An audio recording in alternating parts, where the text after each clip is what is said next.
Since its founding over a decade ago, Almasi Collaborative Arts has been developing new dramatic writing through its annual African Playwrights Conference and has hosted a series of writing retreats and masterclasses. So we've been having the rewriting workshop, taking these playwrights from the Playwrights Conference into a writer's retreat, now into the rewriting workshop where they're working on the same exact play over and over.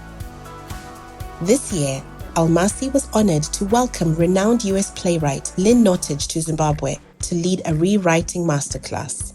I really see my role in the Rewrite Workshop as an invisible curator, and I'm there to nurture, I'm there to ask questions. Lynn Nottage is an American playwright, and her plays have been performed all over the world. She is the only woman to have won the Pulitzer Prize for Drama on 2 occasions, in addition to a long list of fellowships, residences, and other accolades, which include Obie Awards, the Langston Hughes Medal, and a MacArthur Genius Grant.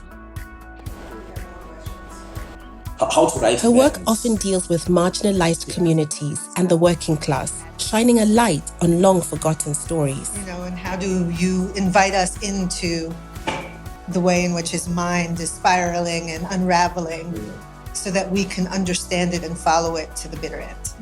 I think Lynn Nottage is an amazing teacher and writer in her own right. It's been an amazing experience to be guided by her. I'm getting crazy ideas. You have to really think about, how it changes our brain chemistry. And sometimes the audience will just leave and not come back, even though their bodies are still present in the theater. And so you have to tend to the moments after the violence.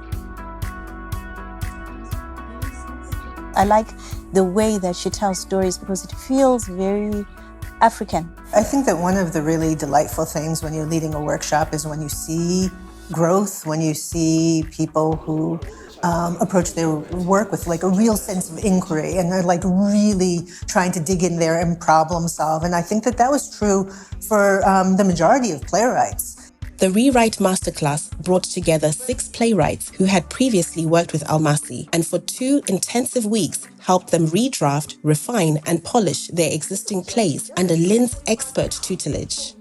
Being here just allows me to be dedicated to what I'm doing and have all the resources you need. It's a once-in-a-lifetime opportunity that I want to embrace.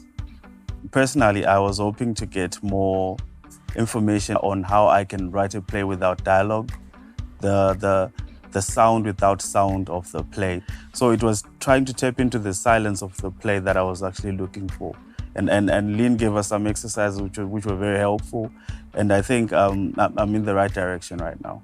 I think coming into this workshop, I wanted to be a bit clearer about my themes, what exactly it is I wanted to communicate. I also wanted to think a little bit more about the structure and the architecture of the play. They came in with questions, and that's part of how I run my workshop, is I ask the playwrights to come in with questions about their own work, things that they're struggling with, so that we're not imposing our sensibilities onto them, but really helping them answer the questions that they have. She's someone who's so much into psychology that she makes you understand who you are as a writer and why you write the way that you write. She's made me aware of things that I wasn't aware of before, tools I had, but I didn't know how to use. I can just pack up my stuff here.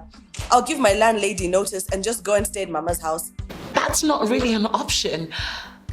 I've sold the house. Scene 31.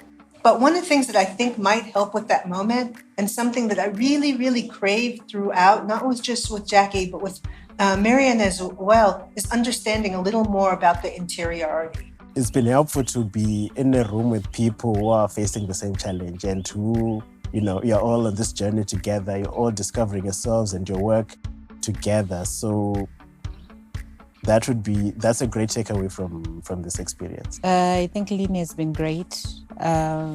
She's a wealth of information. She's gentle about the way she guides you through the processes, which I think is very helpful for a person like me who's coming from literally nowhere.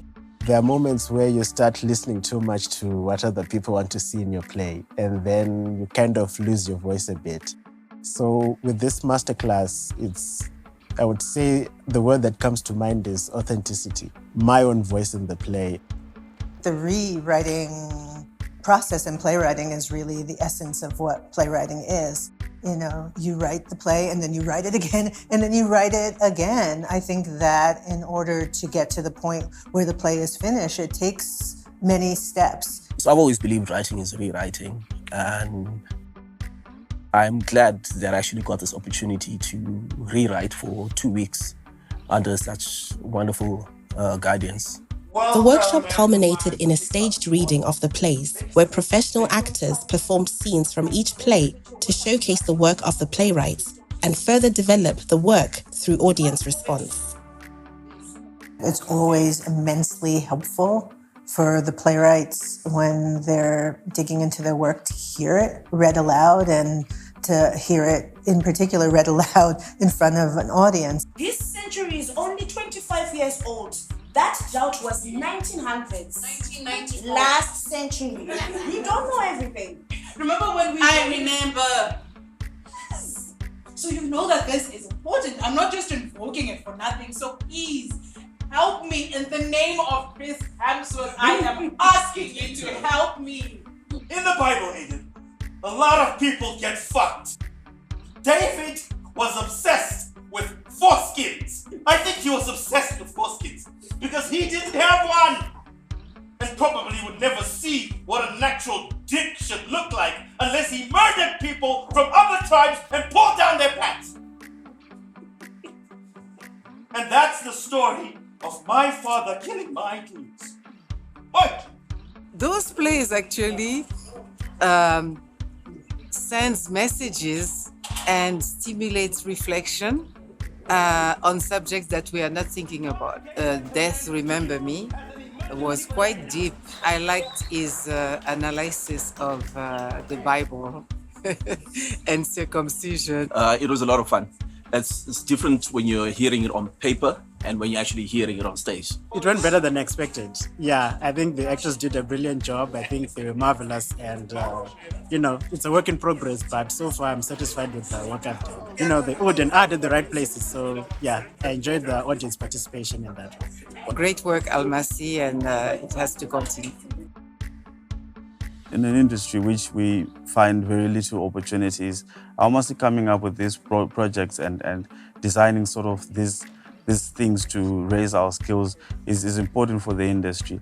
It can be a bit difficult to get your work noticed, but, Almasi coming onto the art scene has really changed the game for us and for me personally. As creatives, sometimes we have the equipment. We just want to shoot. We don't care if the writing is well done or not. This is a culture that I'm so happy that Almasi Collaborative Arts and Miss Anegurira is actually breeding in us as Zimbabwean artists. That it's not about the great idea or the exciting idea. It's about a well-developed play. Almasi's broader vision has always been about education within the arts. The goal being we have to fully professionalize this industry. And it's not up to one person, but we can do our part, and this is our part.